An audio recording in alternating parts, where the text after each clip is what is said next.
Welcome to part 4 of Garden Corner.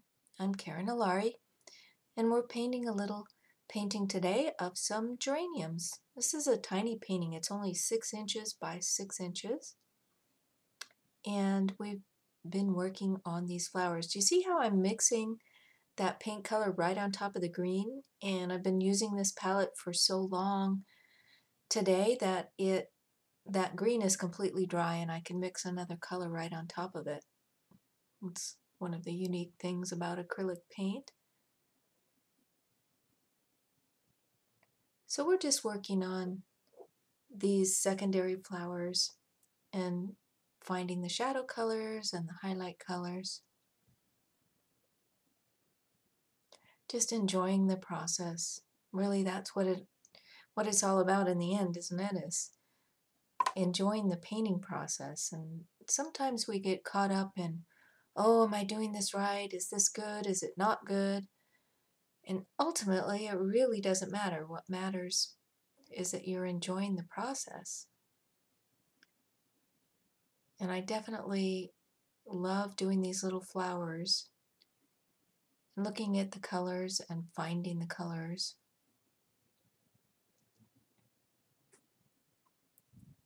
With these two outside flowers here, I'm looking at giving them a little bit of detail, but definitely not developing them too far because I don't want them to compete with the focal point. So much of this painting is about this Quinacridone Magenta and the Cadmium Yellow Medium in different mixtures, sometimes a little pinker, sometimes yellower. Going into these shadows with the more bright colors, the less dulled grade colors, are just pretty much pure pigment. And that was the whole concept with the painting, was to keep the shadow colors very pure, to add that vibrancy and the brightness of these amazing geraniums, which really, the more time you spend with them, the more you realize how crazy those colors are. I have some fuchsias in my backyard right now, and they're very bright, hot pink and very vivid purple, and my daughter was sitting in the backyard and she looks at them and she goes, "Mom, did you dye those flowers?" It's just sometimes amazing how bright the colors are. They don't even seem natural, but they are.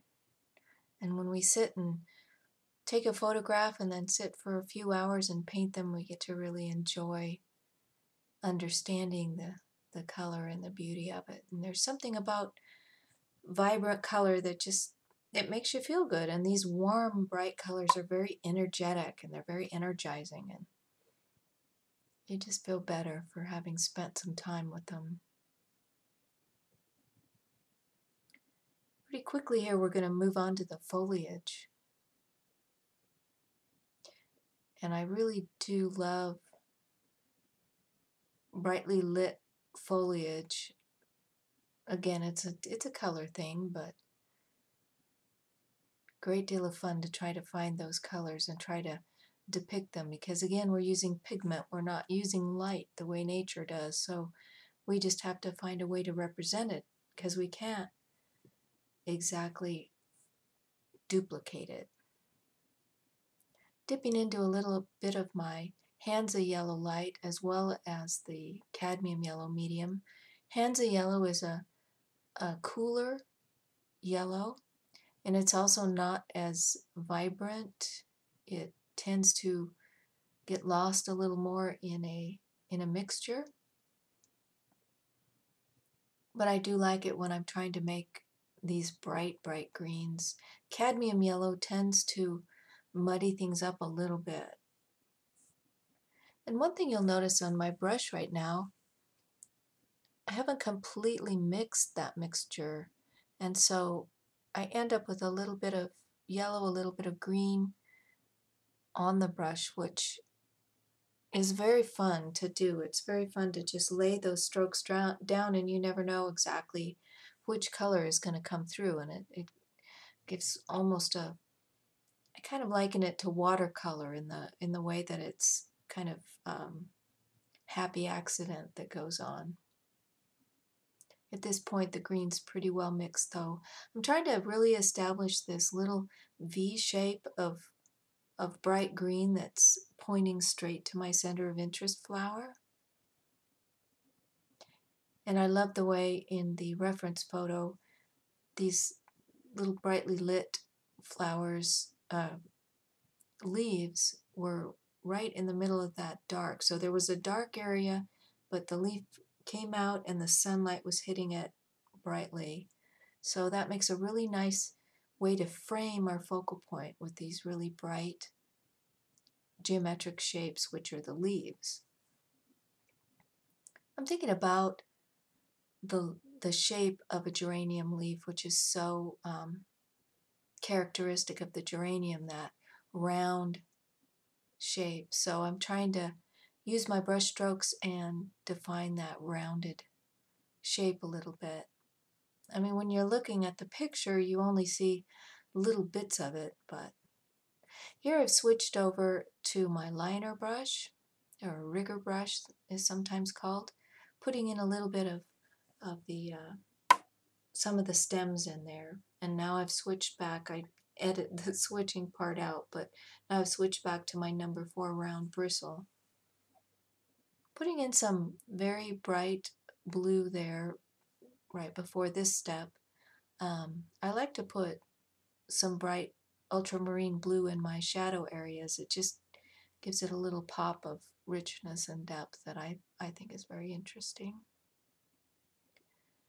Again, with a negative painting, it's painting the negative space around a space is so important, and it really almost defines it better. You see how as I put in those dark shapes around what we're trying to define, it really makes it pop out.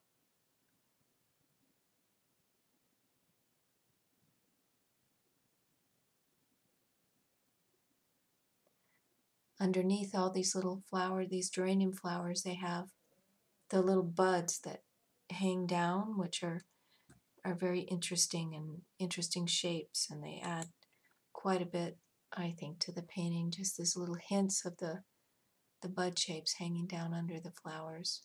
But right now I'm just looking at that reference photo, squinting, and finding the areas that are dark. Though and knowing that when I first established the drawing for this, that little sketch I made that looked very sketchy, I was really thinking about how that I needed that lower left-hand corner to be the most dark area, so I'm redefining that at this point. You can't look at your reference photo and think, oh, there's a leaf here or there's a leaf there. You just have to look at it and say, okay, here's a medium dark green. It's kind of dulled down. It's darker than the areas around it, and it's about in this shape. Those are the kind of things you're looking at and placing.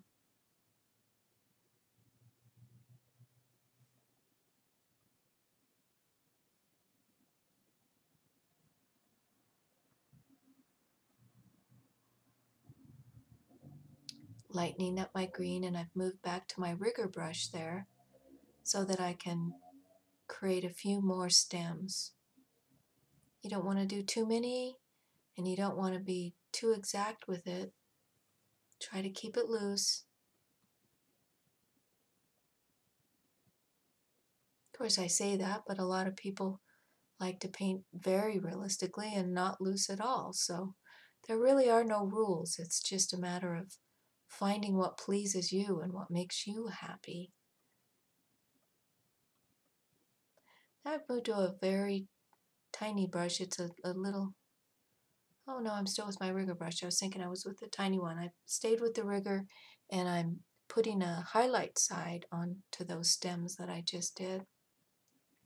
Notice how I brush that liner brush back and forth so I get a nice sharp flat point on it. And now I'm back to, I think that's a number 2 bristle round. You just switch as you go into more detail, you start out with your bigger brushes to get your big shapes, and then as you move into a little more detail, you move into the smaller brushes. Again, with that bright neon green that I love so much, and that I think really makes these reds and oranges pop out. Again, complementary colors. You want to look for those colors that are across from each other on the color wheel. Those will, really pop out, and the warm ones will come forward and the cool ones will move back. Dulling that green down a little bit to add some of those little buds that are underneath the blossoms. They're in shadow because they're under the blossoms, so they're not going to be really bright.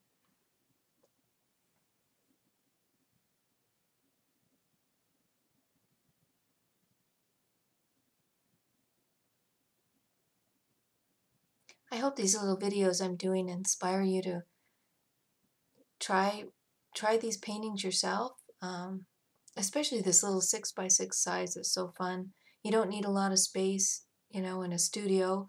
I'm just laying it flat on the table here because it's easier to video that way, but actually these little 6x6s you can hardly even put on an easel because they're too small. You can just have some fun and experiment.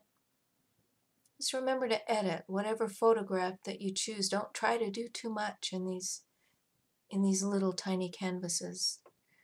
Edit it down. Pick a little corner, like this little corner of a garden.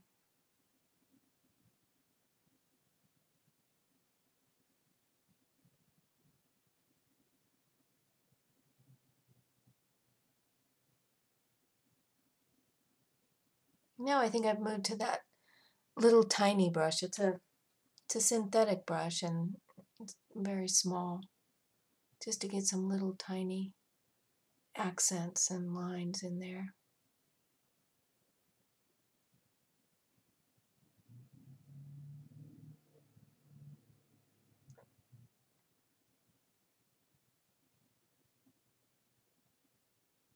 It's funny, as you move further along in the painting, at least I do, I start moving slower and slower and spending a lot of time looking at the painting, which of course I edit out when I'm doing these videos, but there's quite a bit of time that's just looking at it, looking at the reference and looking at the photograph and saying, okay, what strikes me as being wrong or in the wrong place? What area needs to be worked on?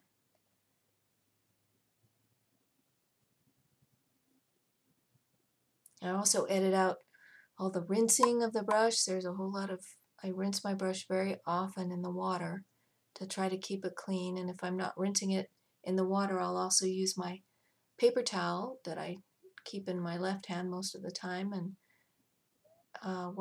wipe some of the paint off with the paper towel, and it also helps keep the point on your brush. So you're always going to want to keep a paper towel around. Moving in with a even more highlighted color. Put those little highlights on the foliage. Little shapes of color. We're not painting leaves, we're painting particular shapes in a particular color and a particular value.